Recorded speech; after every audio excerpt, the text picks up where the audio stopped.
Alright, in this video I'm going to go over how I drew this mountain lion, or puma, or cougar.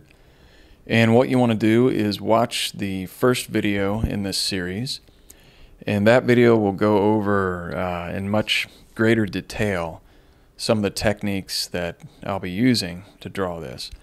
So this is the second lesson in this series, but it's focusing specifically on how to draw a mountain lion. So be sure to check out that first video that will go over the techniques and tricks in much greater detail. So let's get started. Alright, one of the first things that you want to do, and this is really talking to the beginner, is you want to print out your reference photo in the exact same scale that you're going to do your drawing. So, I mean, unless you're an advanced artist, you could print out your photo in like 2 inches by 2 inches and draw it 2 feet by 2 feet. But this will just enable you to more easily figure out the measurements and dimensions and values, and will hopefully be easier for the beginner or anybody to try to determine accurate measurements and angles and whatnot. So I've got my photo printed out in the exact same scale that I'm going to draw it. Plus, what I've done is put the photo as close as humanly possible to where I'm going to start drawing. So this is so that my eyes don't have to move very far to be able to see, the reference photo, instead of having to, say, look up at maybe you've got it on a computer screen or something. It's right there. So what I'm doing here is moving my eyes back and forth, and just trying to determine the initial measurements, and just picking a random place to start, which is his nose. And so I've got this initial measurement, and what I'll do, as the first video in this series explains, I'll then use that measurement that I decide in order to have a second reference point for future reference or future measurements that I'll decide on.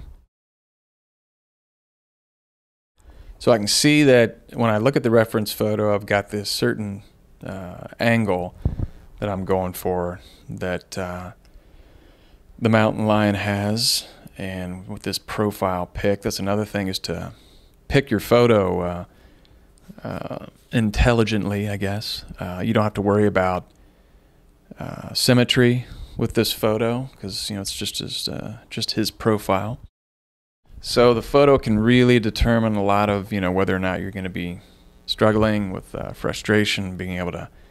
This seemed to me to be a little bit easier of a photo than maybe a straight head-on photo where you have to worry about symmetry. But with these two lines, you can tell that with the red and the blue line, that these measurements from like the top of the nose to the mouth, and then from the mouth to the bottom of the chin, are similar, but they're not exact.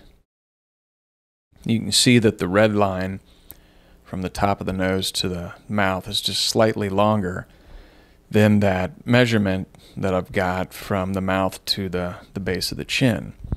So getting these measurements right early on will really improve the accuracy of your drawing later, because then you can use those measurements to, say, determine whether or not you're drawing accurately in a different part of the drawing. Now, another technique I'll use that I explained in much greater detail in the first video in the series is using this additional reference point of a perfect plus sign. So you've got the perfect vertical 90 degrees and the perfect horizontal 0 degrees. And it really just gives you that additional reference point of those perfect angles, and saying, how does this angle relate to, say, the perfect vertical or perfect horizontal. So you can see these two angles here. They're certainly more similar to the 90 degrees angle, but they're not 90 degrees. You can see that one on his ear is at least more similar. So it just enables you to have this other reference point to go back on and say, you know, is this as accurate as it can be? And here, just using different points on the drawing from like the base of his eye to that, I guess, nostril on his nose, from the bottom of his nose to his the bottom of his chin. And you can see they're similar, but they are different. The angle from his eye to his nostril is a little bit longer than the angle from the base of his nose to his chin. So again, getting those measurements accurate can determine whether or not the rest of your drawing is going to be accurate. So speeding through things here, trying to get the values correct, and trying to notice subtle differences, subtle, I guess, shadow areas, like the right underneath his mouth, it's got this shadow, and trying to, it looks as if it's got a little bit of a grayscale, trying to blend that into that whiter part of his chin. And another thing I'll do is purposely blur the vision. I'll go ahead and blur that photo on the left. And this really enables you to be able to see your reference photo in a completely different way, where you're able to see shapes and angles and values in a more basic form.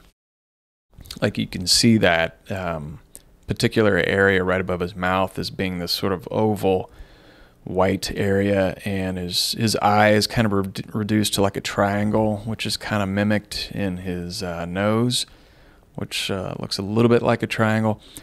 Blurring your vision, you can see you know, that crescent, almost crescent moon-like shape where his whiskers are, and that area above his eye is very subtly brighter than the rest of his face, and yet you've got these other points that you can tell are even brighter than that area, right underneath his tear duct, right to the left of his eye.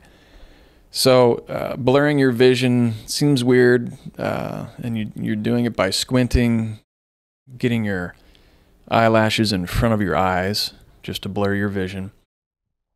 But it enables your brain to see your reference photo or still life in a completely different way, and enables your brain to get away from thinking of it as a mountain line and begin to think of it as different shapes, values, and measurements.